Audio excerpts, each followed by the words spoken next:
उत्तर प्रदेश में जिस तरीके से जो मस्जिद है उसके सर्वे चल रहे हैं, फिर चाहे संभल के मामला हुआ हो या फतेहपुर की मस्जिद की बात हो या अब अटाला मस्जिद की, कहीं ना कहीं इसको लेकर चर्चाएं हैं।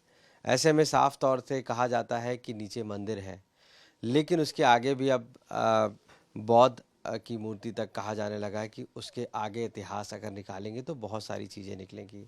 हमारे साथ स्वामी प्रसाद मौर्य मौजूद हैं, जो एक बड़े राजनैतिक हैं सबसे पहले, और दूसरे उन्होंने बसपा, समाजवादी पार्टी, हर उस पार्टी में रहे हैं। उनसे हम बात करते हैं। ये बताइए स्वामी प्रसाद मौर्य जी कि जो लगातार सर्वे हो रहा है, जिसको लेकर अभी संभल में इतनी बड़ी हिंसा भी हो गई, अब कहा जा रहा है कि हर मस्जिद के नीचे, चाहे वो अटाला मस्जिद की बात हो रही हो, मंदिर है वहाँ पर, कैसे देखते हैं आप इसको? क्या लगता है आपको ये लगातार जो सर्वे बैक टू बैक और लगातार जो मंदिर के नीचे मस्जिद की बात की जा रही है, मस्जिद के नीचे मंदिर? पहली बात तो ये हिंदू मुस्लिम मंदिर मस्जिद का मुद्दा भारतीय जनता पार्टी ने जानबूझकर के साजिश के तहत तैयार किया है। दूसरी चीज, ये मुद्दे केवल भाजपा शासित राज्य में ही क्यों, जहां जहां भाजपा की सरकार है वहीं वहीं पर हिंदू मुस्लिम का एजेंडा और मस्जिद में मंदिर खोजने का एजेंडा केवल उन्हीं उन्हीं प्रदेशों में है। इसका मतलब है जो कुछ भी हो रहा है ये भारतीय जनता पार्टी के इशारे पे हो रहा है। साजिश के तहत भारतीय जनता पार्टी पूरे देश और प्रदेश में सांप्रदायिक सौहार्द बिगाड़ने पर लगी है। और आरएसएस के प्रमुख मोहन भागवत जी भी एक बार इस बात को कह चुके हैं कि लोग हर मस्जिद में मंदिर खोजना बंद कर दें, ज्ञानवापी वाले प्रकरण को लेकर के। लेकिन आज ज्ञानवापी के बाद एक एक करके कभी मथुरा की बात आएगी, कभी संभल और अजमेर की बात आएगी, कभी बदायूं और जौनपुर के अटाला मस्जिद की बात आएगी। तो ये जो नई परंपरा डाली जा रही है मस्जिद में मंदिर खोजने की, आने वाले दिनों में भाजपा के लिए बहुत महंगा साबित होगा। हिंदू पक्ष हो या अधिवक्ता हो, उनका मानना है कि उनके पास कागजात हैं जिसको जरिए वो दिखाकर कोर्ट में जाते हैं, और ये कोर्ट का निर्णय है कि वहाँ पर सर्वे किया जाए और वहाँ पे अगर मंदिर है तो उसके सबूत पेश किए जा रहे हैं। तो इसमें राजनीति की बात वो नहीं मान रहे। देखिए, इसमें 1991 में पूजा से संबंधित विधेयक भी आया है, और पहले भी वैसे भी 15 अगस्त 1947 के दिन जिस भी धार्मिक स्थल की जो यथास्थित रही है, हमको हूबहू उसे उसी रूप में स्वीकार करना चाहिए, जिससे कि देश में अमन चैन भाईचारा शांति बने रहे, और जो हिंदू मुस्लिम सिख ईसाई बौद्ध जैन पारसी सब आपस में भाई भाई की बात चलती है, ये आगे भी चलती रहे। इसलिए भारतीय जनता पार्टी को इस प्रकार की घृणित हरकतों से बाज आना चाहिए। और आज जिस तरीके से भारतीय जनता पार्टी एक एक करके इस देश में अल्पसंख्यकों के साथ सोतला व्यवहार कर रही है, कभी मदरसों का एड छीन लेना, कभी मदरसों का मान्यता खत्म कर देना, कभी मदरसा के अध्यापकों का वेतन बंद कर देना, और कभी मदरसों में आतंकवादी खोजना, और अब मस्जिदों में मंदिर खोजना। जिस तरीके से लगातार इस देश में अल्पसंख्यकों के साथ भेदभाव हो रहा है, उसी का नतीजा है कि दुनिया के अन्य देशों में वहां पर जो अल्पसंख्यक हिंदू हैं उनके साथ भी वहां की सरकारों ने इसी प्रकार की बदसलूकी शुरू किया है। ढाका में जो हो रहा है वो भी यहां का प्रतिफल है। अगर यहां पर अल्पसंख्यकों के साथ सोतला व्यवहार नहीं किया गया होता तो दुनिया के अन्य देशों में जो अल्पसंख्यक हिंदू हैं उनके साथ भी इस प्रकार के सोतले व्यवहार नहीं होते। आज सच तो यह है कि अपने को हिंदू का ठेकेदार कहने वाले भाजपा हिंदू के ही सबसे बड़े दुश्मन बनते जा रहे हैं। इसलिए उनको इससे बाज आना चाहिए। और अगर ये प्रॉपर्टी चलती रहेगी कि हर मस्जिद में मंदिर खोजेंगे, तो आगे आने वाले दिनों में बौद्ध मठ तोड़ करके सारे मंदिर बनाए गए हैं, तो हर मंदिर में लोग बौद्ध मठ भी खोजना शुरू कर देंगे। इसलिए भाजपा की यह नई परंपरा आने वाले दिनों में भाजपा के लिए ही महंगी पड़ेगी। आपको लगता है कि अब अगर मस्जिद के बाद मंदिर निकलेगा और मंदिर के बाद अगर उसको फिर और रिसर्च करेंगे तो बौद्ध मठ निकलेंगे, या ये इस तरीके? स्वाभाविक रूप से है, इतिहास इस बात का साक्षी है। हमने तो ऐतिहासिक साक्ष्यों के साथ कहा कि बद्रीनाथ, केदारनाथ, जगन्नाथपुरी, रामेश्वरम, ये सब पहले बौद्ध मठ थे। तो स्वाभाविक रूप से नया विवाद क्यों? इसलिए 15 अगस्त 1947 के दिन जो भी धार्मिक स्थल की स्थिति रही है, हमको यथावत उसी रूप में उसे स्वीकार करना चाहिए, जिससे कि सांप्रदायिक सौहार्द, भाईचारा और अमन चैन देश में बना रहे।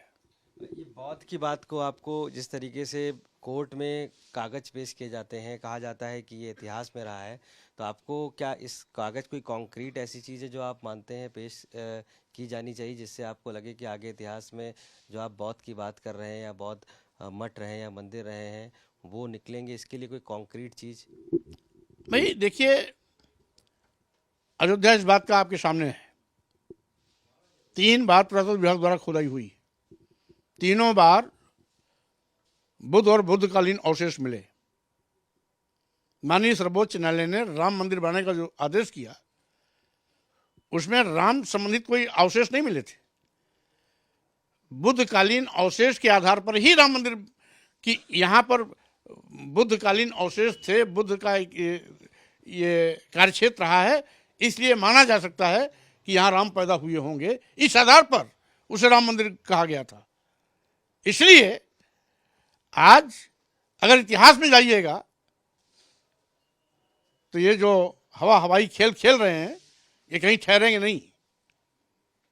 इसीलिए नई परंपरा की शुरुआत करने से बचना चाहिए। इतिहास कुरेदना, गड़े मुर्दे उखाड़ना, ये बुद्धिमानी नहीं है।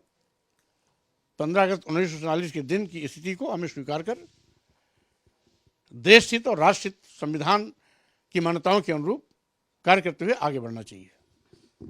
स्वामी जी, आपके लिए एक सोशल मीडिया पर भी हमने देखा ये चल रहा है कि जो बहुजन समाज पार्टी है उसके साथ कहीं ना कहीं वो अपने पुराने नेताओं को वापस बुलाना चाहती है, क्योंकि इस बार जैसी परफॉर्मेंस रही। आप बीएसपी में रहे हैं, और क्या आपकी कुछ नज़दीकियाँ बढ़ी हैं? इस प्रकार की ना कोई बात है और ना कभी मैंने सपने में सोचा है, क्योंकि जब बहुजन समाज पार्टी बाबा साहब डॉक्टर भीमराव अम्बेडकर के मिशन और मानव काश्याम के सामाजिक परिवर्तन के साथ थी, तो मैं भी बहुजन समाज पार्टी के साथ था। जब बाबा साहब के मिशन, मानव काश्याम जी के सामाजिक परिवर्तन आंदोलन से वो हटी, तो मैं भी हट गया। इसलिए वहां जाने का कोई औचित्य ही नहीं उठता। ये केवल बकवास है, इसके सिवाय कुछ नहीं। बीएसपी में कोई संभावना आपको लगता है, जिस तरीके से बीएसपी सुप्रीमो मायावती ने खुले उन लोगों को स्वागत करने की बात कही है जो पुराने नेता रहे, तो आपको लगता है? अब बहन जी, इस समय अभी भी इतना बिगड़ जाने के बावजूद भी वो बाबा साहब के मिशन पे चलने के लिए तैयार नहीं है। मानव काश्याम के सामाजिक परिवर्तन आंदोलन को अभी फॉलो कर नहीं रही है, तो कोई इनके पास क्यों जाएगा? और हमें जाना होता तो हम पार्टी क्यों बनाते? हमें जाना होता तो उस समय मैं नेता प्रेसिडेंट के पद पर था, राष्ट्रीय महासचिव था, क्यों छोड़ता?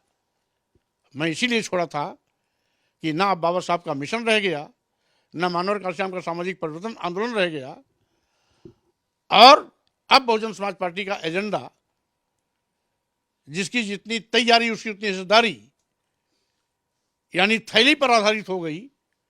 जबकि पहले एजेंडा था कि जिसकी जितनी संख्या भारी उसकी उतनी भागीदारी। तो जब मुख्य एजेंडा ही गायब तो मिशनरी कार्यकर्ता भी गायब। समाजवादी पार्टी के कद्दावर नेता हैं आजम खान, उन्होंने पत्र लिखा है और ये कहा है कि जैसा संभल में जिस तरीके के मुद्दे उठाए गए पार्लियामेंट में, अगर रामपुर के भी मुद्दे उठाए जाते या रामपुर की भी बात कही जाती तो कहीं ज़्यादा बेहतर होगा। और इंडिया अलायंस से कहा है कि अपना स्टैंड क्लियर करें कि आखिर जो मुस्लिम हैं उन वो किधर हैं, वो क्या करें, उनका स्टैंड क्या होना चाहिए, क्या इंडिया अलायंस की तरफ हैं या वो सिर्फ वोट बैंक के लिए हैं। इस तरीके की बातें उन्होंने लिखी। भाई इसमें कोई दौरा नहीं कि आजम खान जी समाजवादी पार्टी के बहुत ही वरिष्ठ नेता हैं और समाजवादी पार्टी की भूमिका से पहले से भी वो खिन्न है, क्योंकि उत्तर प्रदेश में सबसे बड़ी विपक्ष पार्टी होने के नाते समाजवादी पार्टी को जिस तेवर में आना चाहिए था आज तक खड़ी नहीं हो पाई है। और कुल मिलाकर के यूं कहिए कि विपक्ष अपनी भूमिका निभाने में अभी तक असफल रहा है। यही कारण है कि सत्तापक्ष का मनमानापन दिन प्रतिदिन बढ़ता जा रहा है। उनके राय मशवरे को समाजवादी पार्टी को ध्यान से अमल में लाना चाहिए।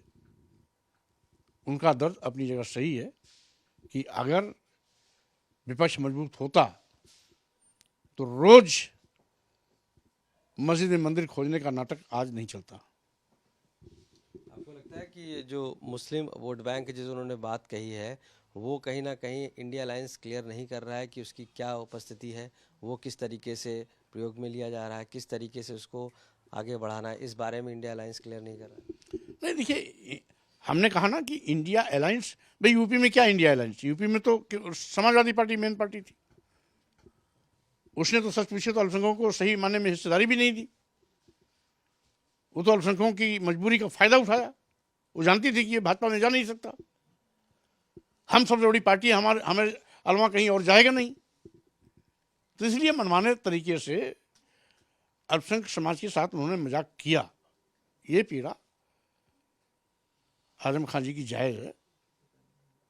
हम समझते हैं जो आपके साथ मजबूती से खड़ा है उसके सम्मान के लिए आपको भी खड़ा होना चाहिए। आखिरी सवाल है कि इंडिया अलायंस के नेतृत्व पर भी कई सवाल उठे। इस समय पश्चिम बंगाल में ममता बनर्जी की बात हो रही है, समाजवादी पार्टी के अखिलेश यादव को साथ आने की बात हो रही है। आपको लगता है इस नेतृत्व जो इंडिया अलायंस का है उसको बदलने की ज़रूरत है?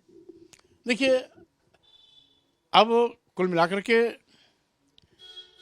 ये इंडिया अलायंस का अपना अंदरूनी मामला है, उनको आपस में बैठ करके तय करना चाहिए। कुल मिलाकर के इंडिया अलायंस बनने के बावजूद भी जो विपक्ष की भूमिका दिखाई पड़नी चाहिए अभी तक दिखाई नहीं पड़ी। तो उसको धार देने की आवश्यकता है। नेता कोई हो, अगर विपक्ष की भूमिका नहीं निभाएगा तो उंगली उठेगी। आपने समाजवादी पार्टी को काफ़ी डिफेंड किया हमारे साथ बातचीत में, क्या संभावना लगती है समाजवादी पार्टी के साथ आगे आपके? नहीं, समाजवादी पार्टी तो डर डर के काम करती है। आज विपक्ष की भूमिका क्यों नहीं निभा पा रही है? इतने सांसद होने के बावजूद भी क्यों घर के अंदर बैठे हुए हैं? क्यों भाजपा को घेरने में असफल है? क्यों उनको भी डर है ईडी, सीबीआई, इनकम टैक्स का। इसलिए समाजवादी पार्टी सबसे बड़ी पार्टी होने के बावजूद भी विपक्ष की भूमिका निभाने में असफल रही है। तो स्वामी प्रसाद मौर्य जी साफ तौर से माना है कि समाजवादी पार्टी विपक्ष की जो भूमिका होती है उसको निभाने में असफल रही है। वहीं इंडिया अलायंस का जो नेतृत्व है उसमें भी कहीं ना कहीं जो विपक्ष में भूमिका निभानी चाहिए वो नहीं ठीक से निभा पाए। यही वजह है कि आज के ये हालात हैं कि मंदिर और मस्जिद ढूंढना पड़ रहा है। लखनऊ से कैमरा पर्सन रोहित कांत मिश्रा के साथ आशीष श्रीवास्तव, आज तक।